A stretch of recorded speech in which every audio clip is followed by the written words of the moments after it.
Hello and welcome back to another video. In this problem, we're asked if the recommended adult dosage for a drug is D in milligrams, then to determine the appropriate dosage C for a child of age A, pharmacists use the equation C is equal to 0.0417D times A plus 1. Suppose the dosage for an adult is 200 milligrams. So, find the slope of the graph of C, and we're asked what does it represent. So, if the dosage for an adult is 200, D, we can plug in 200 into our equation.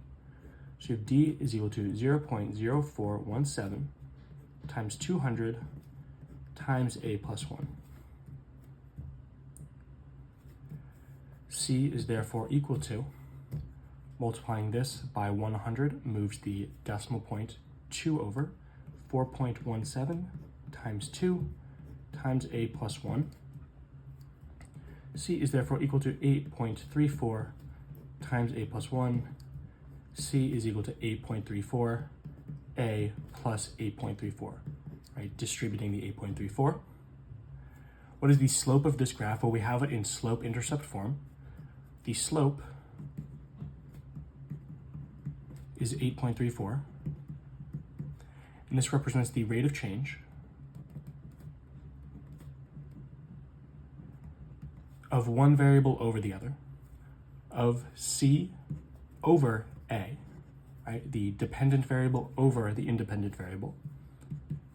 And this is the dosage, so the rate of change is milligrams per A, the age, so years. So it's the increase in milligrams per year for this particular drug.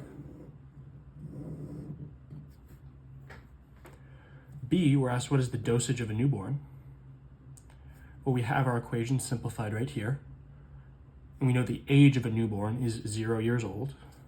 So we can plug in 0 to get C is equal to 8.34 times 0 plus 8.34. This is simply 0. So the correct dosage is 8.34 milligrams for a newborn for this particular drug.